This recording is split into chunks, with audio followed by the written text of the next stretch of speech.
Hey everybody, it's that time of year again. It's another mini set, and that means mini set reveals. So the mini set was announced, I think it was 2 days ago, that it was going to come out next week, so it's going to come out on January the 18th. And the reveals are going to start from today. So the first reveals have come out today on the 11th as I'm recording this, and then we're going to get some more reveals on the 12th, so tomorrow, 15th and 16th. The title of the mini set is Delve into Deepholm, and it seems to have a very strong elemental theme. Anyway, let's get things started with an elemental. Stone Drake, 6 mana, 2/8 elemental dragon with Divine Shield, Taunt, Lifesteal, and it can't be targeted by spells or hero powers. This is kind of like Ziliax and Winged Guardian have had a child and only passed on some of the traits. So you've got the Divine Shield, you've got the Taunt from Ziliax. Well, I guess you've also got the Taunt from the Winged Guardian, but also the can't be targeted by spells or hero powers moniker. This is an interesting card. I think it's going to be too weak to go into almost any deck. So most of the elemental decks out there, and they're not particularly strong right now, they are more tempo orientated. They're a bit more aggressive. Stone Drake is a bit more of a slower play of a card, so I just don't see it working. Where it might actually be pretty good though is in Druid. If you discover this dragon in Druid, that's a pretty tough wall to get past. Like, you're going to have to attack through it to 2/8. Pretty tough, but again, I don't think it's going to make the main deck of any deck. Sadly, without Rush, you can't, push forward the Lifesteal and the Divine Shield proactively, which means you might not get the Lifesteal, you might have AoE removal, you might have something else, they might have their own Divine Shields and spell damage via another means, not targeted, obviously. So yeah, just because it's not guaranteed to get the health like Ziliax is, it's just going to be troublesome to remove. It doesn't have the attack of Winged Guardian, though.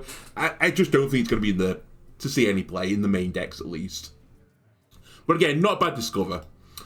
We've also got the Shale Spider. 2 mana, 3/2 elemental Battlecry. If you played an elemental last turn, draw a card. In any elemental deck, and the two that immediately spring to mind, which were the ones that were meant to be... they were the chosen ones, let's be honest with you. Elemental Mage, which does see a little bit of play of tier 3, and Elemental Shaman that doesn't see any play whatsoever, would obviously both love to have this card. They're both more tempo orientated. You're going to be playing cards every single turn, which means you're drawing a card, you're playing a card, draw a card, play a card. You obviously want to at some point draw an additional card, otherwise you might run out of cards. Drawing cards in card games, who would have thought it? A very strong thing to do. So yeah, Shale Spider will go into those elementally themed decks. It's also not understated for drawing a card, so it's a pretty good card, honestly. It doesn't shoot though for an elemental, it is just any card, which is both an upside and a downside. I think with the elemental theme that you want to keep playing elementals turn after turn after turn, it's kind of a downside. You prefer to shoot for the elemental, but at the same instance, you're probably going to be running mainly elementals just so that occurs. By the way, in the meanwhile of this mini set coming out, I have been re-reviewing like my original reviews, and Shaman, funnily enough, is coming up in the next video. And Shaman I got very wrong. I thought it was going to be this really strong tempo deck. Sadly, the mid-range tempo-y decks just never came to fruition, and they still aren't.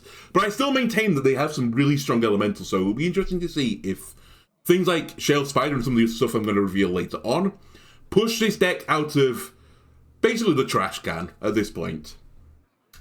Other neutral elemental, Iridescent Gaia Worm. 3 mana, 4/3 elemental. Death Rattle, give each of your minions a random bonus effect. And I believe the bonus effect pool is the same as all the other bonus effect pools, so it's like Rush, Divine Shield, Poisonous, yada yada yada. Probably Wind Fury in there as well, which is the scary one. Yeah, good effect, but unfortunately it's on a Death Rattle, and as I said, these decks typically want to be more tempo orientated, and I just don't think it's going to work. The card immediately I thought of when I saw this was this Dang Blasted Elemental, which I thought would see play in this tempo elemental deck. It actually doesn't see play in the Mage elemental deck either, because it's just too slow. And this had Taunt on it, so it was you're more inclined to break the Death Rattle when it's Taunt, because you're going to hit them in the face. Iridescent Gaia Worm, you can just ignore it, right? So it's basically a 3 mana 4/3, do nothing for a turn. Your opponent can then play around that by killing all the other minions first. I just don't think it's going to work. I don't think you're going to be able to generate a board big enough for this to matter. However, maybe you can. We'll see with some of the later cards. And here is one of the big cards, the Legendary. Marut Stone Binder. I know this is Bringer, but she's a binder of stones. Or hey, I don't know. They are a stone binder. 7 mana 5/6 battle cry. If your deck has no duplicates, so this is the Highlander reward, discover an elemental to summon, add the others to your hand. On paper, this seems like an incredibly strong effect, but I'm going to tell you why I don't think it is a particularly great effect in a moment. Immediately when I saw this, I was like, okay, this is a huge value card, right? You're summoning a card in addition to the 5/6. For 7 mana, you get 5/6 in stats, which let's say it's like, you know, that's like a 5 mana cost. So as long as you get something summoning from the elemental pool, which is worth more than 2, you've already done well. And you still draw 2 cards on top of that, which is like a 3 mana thing. So at the very least, you're always benefiting, right? And the card I thought of with this was Dragon Queen Alexstrasza. Now, this had the effect of, if your deck had no duplicates, add 2 random dragons to your hand, they cost 0. This saw unbelievable play around... this was like the Galakron's Return, or whatever it was called. That was the set it came out in, right? It wasn't the one before it. Anyway, it doesn't matter. This card twisted people to play their decks in such a way that they could put Dragon Queen Alexstrasza in, because it was such high amount of value. It was such a huge tempo swing to get 2 dragons, which dragons typically are the strongest of the tribes, and they cost 0, and you had a 9 mana 8/8 on top of it. When I run these cards side by side, elementals are just not the same as dragons. They haven't got the quite same power level. Also, you don't get the battle cry effect of the elemental, right? It gets summoned straight to the field. The other ones go to your hand and you have to pay their cost, whereas you did get it off of the dragons. So it's definitely weaker than Dragon Queen Alexstrasza, but that's, you know, that's no shame. Like, this card was incredibly strong. However, the other problem with this card is we're going to talk through some of the elementals you could get. Mezzadune the Fractured. Hey, how about this? Nice elemental. Unfortunately, it's a battle cry, so you're going to have to stick that in your hand, right? So that's a bit of a slow burner, right? What about Ragnaros? That's a pretty good one, you know? That I would take that. That's probably your numero uno pick. Deal 8 damage to around your enemy. Very nice. The deck where I feel like, though, this was really meant for, because, you know, Mage doesn't really run Highlander, right? That's not their gimmick. They run the Excavation, the mining package. Rag could really go anywhere, so that's probably going to be your catch-all case. Shaman surely is the land where you want to put this, right? They have a Highlander reward, right? They have Scar the Catastrophe. Look at this. You remember this card? The card I thought was going to, like, you know, take over the game to some degree at least. Or at least I thought it was going to be like at the tier 2 range, but it's nowhere. Deal 1 damage to all enemies, improve for each turn in a row you played an elemental. Wow. Wow. They also have Alakir. Wow. The problem with Scar and the rest of the elemental package is kind of what I alluded to before. They all have the effect of, like, if you played an elemental last turn, then you get this effect. What makes it harder to play an elemental every single turn? That's right, being a Highlander deck. So, Elemental Shaman wasn't a thing before the mini set. Do I think the elementals we've seen so far are going to make it a thing now? No. Do I think you would run it as a Highlander and still make it as a thing? No. I just don't think the payoff is going to be big enough to run this as a Highlander. But I do think there is a world where you still throw this into Shaman, just because they are the high rolls of Alakir and Ragnaros from it. Which is a pretty, you know, it's a pretty good deal, right? 7 mana 5/6, summon Alakir. Or even if you ended up, you know, getting Alakir and putting Rag in your hand, or, you know, the flip, it is a very good value proposition. So I think it's going to be in Highlander Shaman, but not Elemental Shaman. The other legendary that has been revealed from the neutrals, again, it's another Elemental lover. Therazane, 7 mana 7/5 Elemental, Taunt, Death Rattle, double the stats of all Elementals in your hand and deck. Wow. It's Lorthamar for Elementals, but it also hits your hand as well. It's pretty good. I say pretty good. It's really good. It's a bit slow, is my only criticism for it. So Lorthamar, you know, it's on a battle cry, it at least comes up quickly. Therazane, you could probably leave it on the board, you might be able to freeze it, you might be able to silence it. So there's no guarantee to get its effect off. Also, you're very restricted by elementals, and as I said before, I think the best way to run all the elemental decks is to tempo them outright. At which point, by the time you got to 7, you're getting into the late stage of the game, and maybe this just lets you go further, right? Maybe this is the extra juice they needed. It's like, holy moly, we've played all of our low-cost elementals, drop Therazane on the board, get it killed, and then suddenly you're playing, well, we're normally weak elementals, but you're playing now pretty good elementals every single turn at a low mana cost.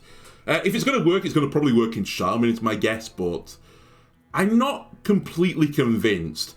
The other thing I need to mention, and again, this is kind of why I'm back to alluding to Shaman, Alakir is still in Standard right now. There's definitely a world that you play Therazane and Lothmar in the same deck, and you double Alakir twice to give it 12 attack, and that's 24 damage on a Wind Fury minion. That's pretty spooky. It doesn't require you not to draw Alakir, but maybe you just start throwing these pieces of the puzzle together in some sort of greedy Shaman deck. I don't think it's going to work, though, or at least I don't think it's going to be consistent enough. It's the type of thing that you will fight against once and get completely giga-rolled by it, and then you'll try and replicate it, and you'll just lose like 12 games in a row. The other legendary, the other big reveal, and this is the card that I think is going to see a lot of play, and it's going to push Warrior maybe in a slightly different direction. Deep Miner Bran, 6 mana 2/4. If your deck has no duplicates, your battle cries trigger twice for the rest of the game. This is interesting because Warrior didn't have a Highlander reward before, right? They had Excavate. Now they have a Highlander reward, and I think Warrior is one of the classes that could make a Highlander deck work. They've got enough good cards to try and make that a thing. And also the Highlander reward of Reno is more of a control value orientated deal. And Warrior can definitely go for control. They can definitely go for value. So I think you're definitely going to see a different iteration of Control Warrior that may still run Odin, but it will have other like value propositions. So yeah, you thought you've seen the back of Bronzebeard with the latest set. No, well, I'll say the latest set. It's been like a year since he's been in the set now. No, he's back, and this time you don't have to play him like for a power turn. It's just if your deck has no duplicates, it's the rest of the game effect. So, enjoy. I picked out a smorgasbord of battle cries, and this is by no means, all there is. There's a lot of stuff you can do.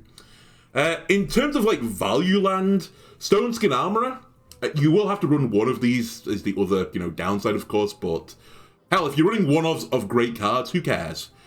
Stone Skin Armorer becomes draw 4 cards, the Steam Guardian becomes draw 2 cards, and the fire spell, if it's in your hand, gets reduced by 2. Nelly, why don't you have 6 pirates in your ship instead? Have a bigger crew. Boomboss Sogrun. Remember him? I tried to make him in a Boomboss-focused deck. He now shuffles 6 TNTs into your deck. Do I think that's going to make a difference for Boomboss? No, but, you can still do it. Lothmar. Now, there is some no-minion warriors out there. Can you go into a Highlander deck so Lothmar's effect gets doubled twice? I suspect so. In some really greedy decks, that's going to be a thing. And that's really good for Trenchstalker, right? Because it's also a battle cry. It'll attack 3 random enemies twice. So you can definitely see a one-turn kill proposition there. Do you remember Side Nathrius as well? The thing back in Castle Nathria where he got nerfed to be endlessly infused 2 instead of 1. How about you unnerf him by giving him double the battle cry? I know that's not quite how that works, but roughly it's how it's worked. And that might be a, win condition, a bit of extra life that you need. Also Magatha. Why not draw 10 cards? Why not draw 10 cards? That was kind of more of a meme example, but I mean, you can just see here, there's so many directions Warrior could go in with the value, not even including the cards that have like the battle cries. If you have this amount of armor, like copy this card, you get 2 copies instead. Yeah, I think it's going to be really interesting what happens with Warrior now. Warrior also got some dual class cards, so they're coming back with the mini set. I mentioned this on the previous mini set reveals that I wanted to see dual class cards almost always a mini set thing now going forward, so I'm glad to see it back again. As it kind of feels like every single class is getting more than just like the 3 cards they're actually getting. You know what I mean? It feels more like they're getting, well, it feels like they're getting like an extra 5 because of the dual classing on the 2 cards, because it's both in Warrior and in, well, in this case, Demon Hunter. I could have explained that better, but anyway. Burning Heart, 1 mana fire spell, deal 2 damage to a minion. If it survives, give your hero +3 attack this turn. And that's kind of like Feast and Famine, but 1 mana less, and it has a downside to it, because you have to deal 2 damage to a minion. I say it's a downside. You could obviously select an opponent's minion for this, in which case it's an upside. It does require it to survive, though, so you have got a little bit of a criterion on it. Maybe a little bit... I mean, it's definitely harder than Feast and Famine to get. Also, Feast and Famine could give you lifesteal if you waited till 4 mana crystals or later. Where I see this maybe seeing some play is in Enrage Warrior. You could damage your own minion with it to take the Enrage effect, put the Enrage effect onto people, and then gain 3 attack at the same time. That's a nice aggressive turn for an Enrage Warrior. It could also see some play in like Naga Demon Hunters, because they don't super care about taking damage on the minions when they, they start going off with their big board. It's a cheap spell, and they get 3 attack on it for even more damage. I can definitely see it going into both Aggro Demon Hunter, Naga Demon Hunter as like a separate entity, and Enrage Warrior. They also got a new location. Man, this card aesthetically looks so beautiful. It looks so Christmassy with the red and green and gold. It's a pity it came out just after Christmas. Anyway, the location, the Crimson Expanse, 4 mana, 2 health location. Choose a damaged minion, summon a copy of it that goes dormant for 1 turn. Immediately when I saw this card, I thought of this card, Bloodsworn Mercenary. Bloodsworn Mercenary was a bit of a problem. I can't remember when this actually came out. This was around Galakron as well, where it set up some really obnoxious 1-turn kills where you would copy a minion with charge, you would like Giga Buff it, and deal like 30 damage via it.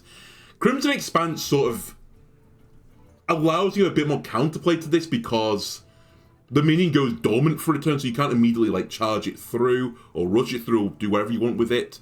It has to sit there for 1 turn and then comes up. At the same time, you can kind of like hide a minion on the board, if you know what I mean, and maybe set that minion up for a combo in a future turn. And also you get 2 uses of the Crimson Expanse. Bloodsworn Mercenary, you got 2 uses via 2 cards. Crimson Expanse, you'll get 4 uses from its 2 cards. So yeah, I think there's going to be some interesting stuff, especially with Enrage Warrior again. So the cards I'm looking at with this, Sanguine Depths obviously has the most sensible synergy with it, another location. You ping your Enrage minions, they gain 2 attack. You choose a minion, you get a copy of it, you get the copy of the +2 attack as well, which means the Sanguine Depth gets like double the value. And yeah, you'll just rush that through on the next turn instead. So you have that little bit of a slowdown. Other cards that could benefit from this, Lamornia, obviously. That's one of the big win conditions of Enrage Warrior. They get Giant Lamornia, and they just smoke you in the face. They can now get 2 Lamornias. Like, you think you've dealt with one of them by destroying the weapon. Nope, there's another one that's hidden dormant, and you can't really interact with it particularly easily. Obviously, the other big one is Grommash Hellscream. You ping it with, like, Sanguine Depths, it gets +8 attack, it becomes a 12/9. You charge it to your opponent's face, you get a copy of it that will come up next turn. Your opponent can't really interact with it, all they can do is put up Taunt and Pray. And if they don't, you are just going to smoke them in the face again and just keep the pressure on. Now, I don't know if the 4 mana is going to be too prohibitively expensive for it. I suspect it won't be. I think it's just going to be in enough time for you to be able to run this. So I definitely expect to see some play with this. And before you say, this seems like a very warrior-centric card, and I do agree that it is, Demon Hunter can definitely use this. You remember this guy, Illidari Inquisitor? He might be like the prime Crimson Expanse target.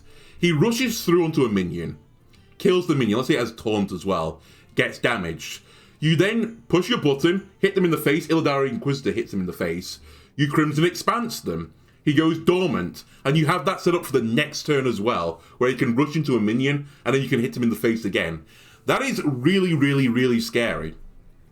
Just as a reminder as well, you don't always have to rush into the face. Argus could also be your copy target. You can like ping him by some way, and Demon Hunter has all ways to ping their own minions. You could get 2 copies of the Titans. You could obviously do that for Warrior as well. I also decided to say as well, Kayn exists in Demon Hunter, so if there is this 1-turn kill you can set up via the Dormant minion on another turn, you can always bypass charge anyway with Kayn, so watch this card. I think this could lead to some really, really, I think, obnoxious decks. I think some decks that have fallen off a little bit might rise back towards the top. Also in Demon Hunter, they have dual class with Rogue. Shadestone Skulker. This is a really interesting card. 1 mana 1/1 elemental. Rush. Battlecry. Take your weapon and gain its stats. Death Rattle, give it back. Okay, there's a lot to unpack here. I believe the way this card works is that if you have a weapon equipped, when you play this card, you will basically take the weapon. I don't think you'll destroy it, so it won't trigger Death Rattles. You'll just put it into this minion. Its attack will go into your attack. Its armor, or its durability, sorry, will go into your health, I assume. And then when this minion dies, you'll go back to your hand again. It won't go back to the board. I might be mislabeling this. It's not really clear yet. I mean, it's only just been revealed like 30 minutes ago, so give me a break. I'm kind of basing this on another card's text, which I'll mention in a moment. There's actually not a lot of examples of this in the game. Bloodtail Raider used to gain, well, I say used to, it still does, gains attack equal to the attack of your weapon, and that does see some play in some very aggressive decks. Mainly though with pirate synergies, so other than that, it doesn't really see play on its own. Phantom Freebooter, I had to look this up through the annals of Hearthstone, which I think was back in the Knights of the Frozen Throne, had the effect of Battlecry gain stats equal to your weapons. This was understated as well, it came but 4 instead of 1. And I don't remember it seeing any play, but I could be completely wrong. So, I'm kind of on the fence about this one. The other reason that I'm saying the card works this way is the other card that you remind me of was Graal, where you ate a minion from your deck, and then Death Rattle you added it back to your hand, which isn't the same as give it back, so I don't know if it is actually putting it back onto your board or what. I have no idea. Someone hopefully from the dev team will explain what give it back means. Maybe it does put it back into the board. Who knows? Anyway, I was going through like Demon Hunter to have a look at weapons they could benefit from. If it goes back to hand, the only Battlecry weapon they've got is Bone Glaive, which is obviously not a particularly high value take for you. If it's not and it goes back to your board, then obviously this is going to be pretty good with Magnifying Glaive. You could play the Glaive, you could swing with it, then you could play your Shadestone Skulker as one of the cards you draw. It eats your weapon. The Skulker then gets to rush with those additional stats, becomes a 4/3 for 1. Maybe clears another minion off the board, and then threatens that damage on another turn. If your opponent kills it, the weapon comes back. I can see that being, like, you know, pretty good. Also, I've put in here, you could get, like, Rune-Fueled Golem to discover a weapon from any class, so you could potentially get, like, a Horn of the Windlord or something in this thing, and hell, that could be pretty obnoxious as well. And then finally, Ignis obviously is another weapon generator that can work for both the Rogue and the Demon Hunter. I mean, I mainly showed Demon Hunter, but it is within the Rogue purview as well. But if this goes back to your hand, then obviously getting to replay another Ignis weapon would be an insanely high play. I'm on the fence. I think you might actually just go back to your board by the name Give It Back. I don't know. Someone will mention this. Let me know in the comments. I'm not entirely clear yet. Anyway, Demon Hunter did get another weapon. They got Quick Pick. 2 mana, 1/2 weapon. After your hero attacks, draw a card. That's pretty efficient. 2 mana, draw 2 cards over 2 turns, presumably. Deal 2 damage. Okay, very solid for an aggressive deck. Probably would run it with the Magnifying Glaive, maybe run away from the Outcast Demon Hunter weapon that they often use, and go even more aggressive than they are right now. The card that immediately sprung to mind with this one was Ankar, which isn't quite the same, but it was after your hero attack, draw a pirate from your deck. This is the nerfed version, which I don't think the Pirate Warrior at this point saw as much play. I think it saw way more play at 2/3, I think it was. But even so, after the nerf saw some play, it's 1 mana less, it doesn't shoot for a pirate, and it has 1 less attack. Do I think it'll see some play? Yeah, I think it'll see some play in an aggressive Demon Hunter. Finally, we have Fell Fisher for Demon Hunter.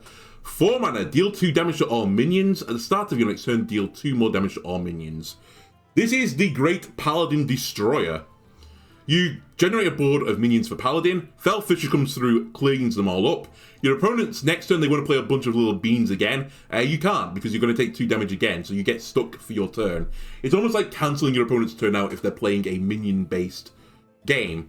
I have to admit as well, I've not played much Hearthstone for the last 3 weeks. I was getting a bit ground down from it.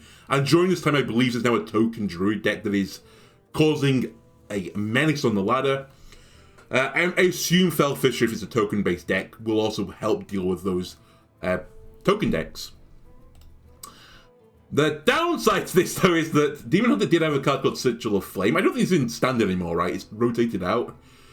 And it saw, like, no play, which was at the start of your next turn, deal 3 damage. At least you get front-loaded the 2 this time. I'm not convinced. I think this goes more towards a controlled Demon Hunter. I've tried to make controlled Demon Hunter work. I don't think the cards are there yet for it. So, as a result, I think Fellfish will fall short. Alright, back into Rogueland now. Fool's Gold, 1 mana. Get a random golden pirate and elemental from other classes. Immediately I saw this and thought of Assembly Line, which was discover a mech from another class. So you get 1 fewer cards on Assembly Line, but you get to pick the card. So you can pick a better mech than the random pirate and random elemental. Boy, you would be a fool to put Fool's Gold in your deck. I think that's a really bad card still. I mean, it's not even from oh no, it is from another class. Whatever. It doesn't matter. Random elemental, random pirate is just not going to be good enough. This is just pack filler. Hidden Gem. The other dual class for Rogue is Priest. 2 mana 2/2 elemental, stealth. At the start of your turn, restore 2 health to all friendly characters. Rogue has healing, ladies and gentlemen. It's the Hidden Gem. Put it on the board, leave it there, and hope that no one can hit a stealth minion. No. This won't see any play in Rogue, I think. Famous last words. Where it will see some plays in Overheal Priest, if Overheal Priest is actually a thing, which currently is not. You put the Hidden Gem on the board, you leave it there every single turn, it heals for 2, procs all your overheals for every turn, for no mana cost. It's like the must-remove stealth minion. Unfortunately, there's a lot of, like, early game removal now, because they're trying to deal with, like, you know, Paladin and Token Druid now, so how long does Hidden Gem last on the board in the current meta? I'm not sure. I'm not convinced it's that long, but hey, I think you could definitely snowball games now as Overheal Priest if they don't remove this Hidden Gem. The other card and the final card for Rogue, Shadow Word Steel, 5 mana, return an enemy minion to your hand. Alright, we have a scale now. We have Drown, which was 4 mana, you put an enemy minion on the bottom of your deck, and we have Mind Control at 10 mana, where you just took control of the minion and you put it on your field. Steel does the in-between, it puts it in your hand instead of, like, into your deck. I mean, actually, at some point, maybe they'll put a card that just shuffles into your deck instead, and that'll be in between Drown and Steel. Obviously, this is a pretty interesting and a very disruptive card. It has the benefit, unlike Mind Control, which is 5 mana more expensive, of you being able to get the benefit of the battle cry of the card that you're targeting, if it has one.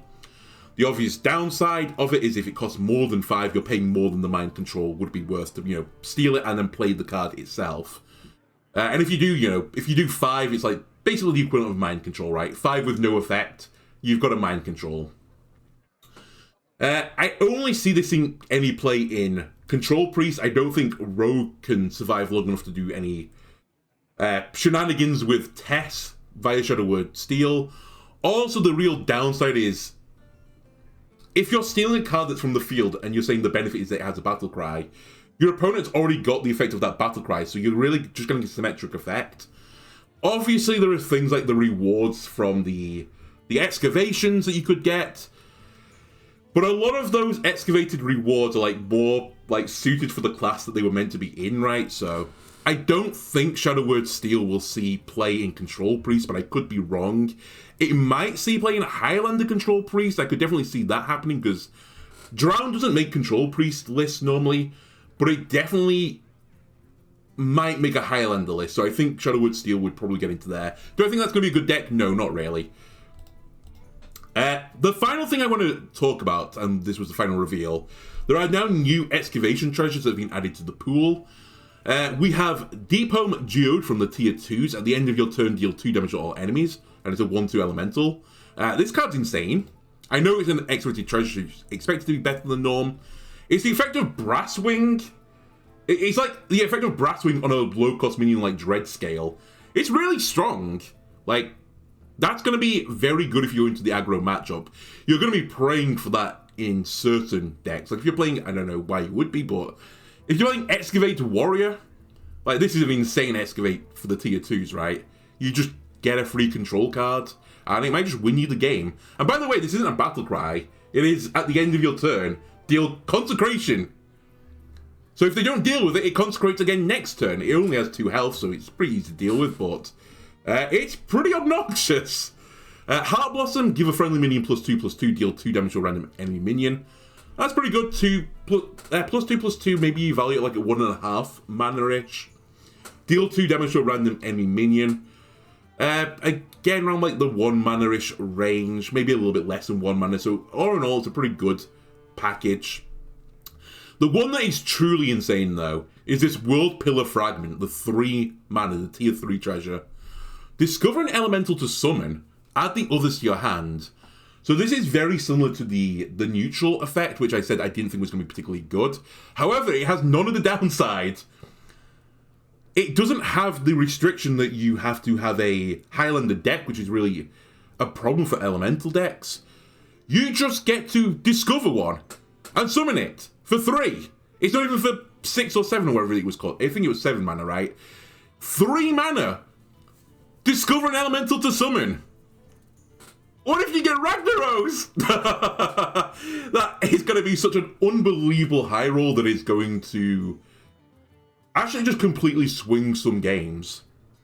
So, watch the space of this card before it gets nerfed. I think they're going to put a level restriction on this at some point because there are going to be these insane high rolls. Even stuff like Thunderbringer, if you haven't got like a Thunderbringer themed deck, it's just going to be a giant wall for 3, so yeah. And then you add the others to your hand as well, so you get even more value on top of it. Not only can you high roll the minion you get, you can then also get more value. Value, baby. Anyway, that is all for the first day of reveals.